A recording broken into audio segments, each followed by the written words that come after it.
But I think one of the reasons why these people have this deep-seated anger and resentment is there's a bunch of people out there that have these lives that are deeply unsatisfying, because I think there are so many people that are working all day long doing something that is deeply unsatisfying and almost painful.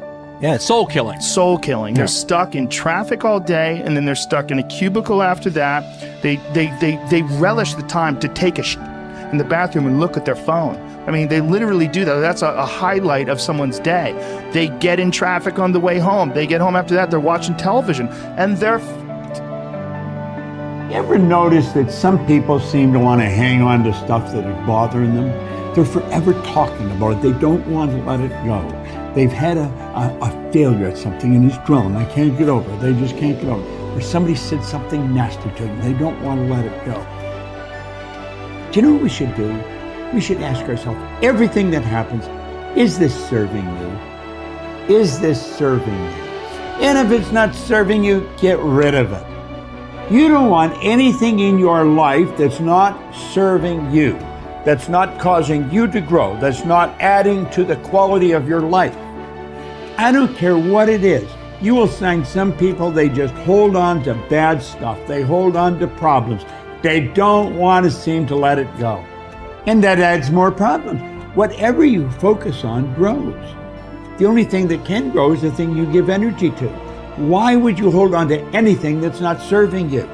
How bad does it have to get? I mean, to what denominator, to what lowest level do you have to reach before people really make up their mind to change? My message is, why wait? I mean, when you're feeling so altered emotionally, you feel so bad, that's the moment you could actually see yourself for the first time, because you're not answering your cell phone, you're not responding to all your texts, you're not watching TV, you're not going out to dinners, you're not calling people back.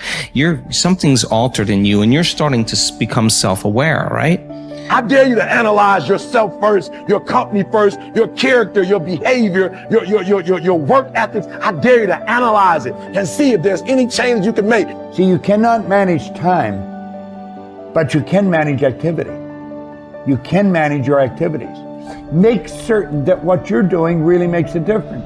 Make certain that you're spending your time on activities that are productive, that are taking you in the direction of your goal. If you think about the person that you want to become, what's that person do every day that you don't do right now?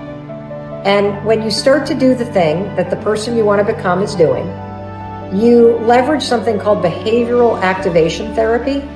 And that is a whole body of research that says when you act like the person you want to become, it's the most powerful way to change a habit.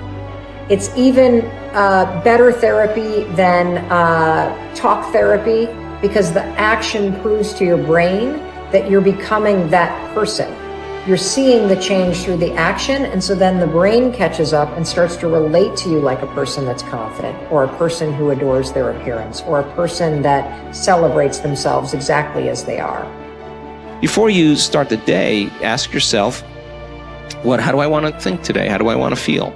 How do I want to behave? I mean, what would greatness look like? What would love look like today? What could I do that would be really cool for me at the end of the day? Say, wow, so I had a good day today. What would make me feel that way? And if you can't find an answer to that, start reading. Who reads anymore? Read a book. I read so many books a week. I know, I'm that way too. So read something about, you want to be wealthy? Read a book about someone who became wealthy, and get real and realize they may have failed 50 times before they actually pulled it off. Or what were their characteristics? What were their traits? What made them? So it wasn't about their wealth, it was about who they became. That's the key, right? So fill your brain with a little knowledge, and then just start asking yourself, what's the greatest expression of myself that I can be today? And rehearse it. Rehearse how you're going to be. And then if it leads to a different choice, that's the unknown. Mm-hmm. And just know that it's not going to be predictable. It's going to be a little uncomfortable. That's where the magic happens. If you can stay relaxed and awake in the unknown, things get pretty exciting. When you're back to the known, you're back to the familiar. Don't expect anything to change in your life. And if you say it's that person or that circumstance, you defaulted and went back to the program of the victim, allowing your outer environment controlling your thoughts and feelings. If you truly do this well, This is what I discovered. If I truly feel the feelings of my future before they occur, and I live in that state, I'm no longer looking for it to happen. How could I look for it if I feel like it already has, right? So I try to stay in that state, because then I'm not separate from it. And that tends to be when the magic happens. There's no control anymore. There's no predicting. There's no perfectionism. There's none of. All there is just kind of an experiment. Like, I'm experimenting to see if I changed my thoughts and feelings, if my life will change. And that should be the experiment everybody has. And do it with curiosity, and do it with just seeing if the experiment works. If it doesn't, change something else about yourself until it starts to work. Deciding who are we going to be. You know, we shouldn't hope to end up one day a magnificent, strong, beautiful, capable, kind, loving person. We should start living like that today, hopefully, so that we become that. That who we become is not an accident, but hopefully a purposeful intent. That our days and how we approach our days are literally driven by the intention of who we're going to bring. That we bring our character into each of the circumstances of our lives, and by doing that, maybe we can't always direct every circumstance of our life. We can't control everything, but we can certainly control our responses to them. We can certainly dictate who we're going to be in those circumstances, and that helps us achieve our ultimate destiny that we desire, not one that just lands on us. I think the other thing that really comes to people's into their power is when they really discover that, you know, each of our days is something that we can also design. Not just design who you're going to be. How are you going to design your day? What's this day going to be about? What's going to get your attention? What's going to get your focus? And what should not be getting your focus is just your inbox, or just what I call browser blackout, clicking around on all these blue links or images, or swiping here and swiping there, and then losing 4 or 5 hours of your day. Because what ends up happening for so many people is they lose 2 or 3 hours to distraction each day, maybe 4 hours of distraction of television a day. And over the course of their lives, now a decade is gone of opportunity, a decade of missed opportunities to connect with your family, to achieve your dreams, to work a little harder, to contribute that thing you always contribute, to learn that skill that you wanted to learn. Like, we have to decide on our days. We have to design them. We have to wake up and decide what this day is going to be about, what's going to get done, what's going to deserve our focus, who will we reach out to, instead of just responding to everybody else's needs. Look back over your life and ask yourself, what activities, behaviors, or decisions have been most responsible for my success in life to date? You will probably find that less than 5% of the things that you have said or done have accounted for most of the success you have enjoyed. You may find that it was your unique ability to solve a particular kind of problem or to take advantage of a particular type of opportunity.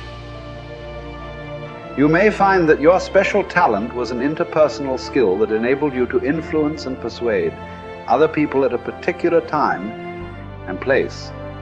You may find, on analysis, that it was an ability to take charge and accept responsibility for accomplishing a particular goal.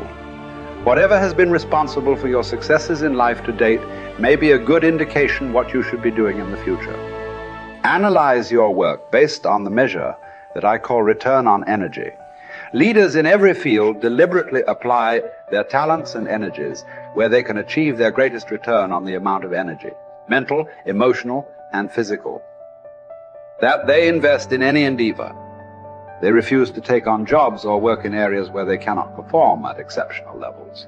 They treat themselves as valuable resources, and they spend their energies very carefully. One of the questions that you might continually ask yourself is this the best possible use of my time and energy?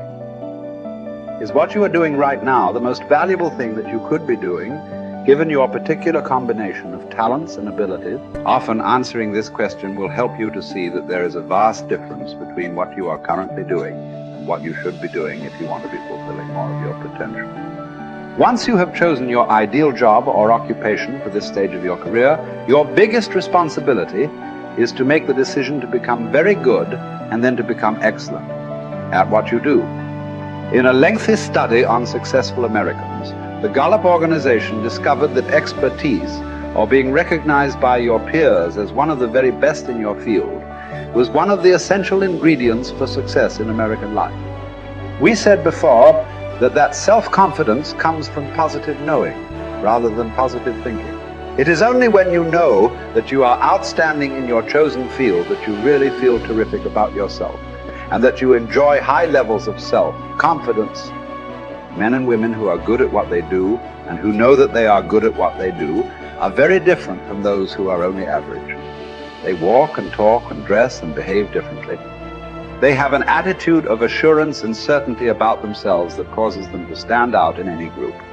They have a deep down sense of self-worth and self-confidence that is evident to everyone around them. The quality of a person's life is in direct proportion to their commitment to excellence, no matter what their chosen field.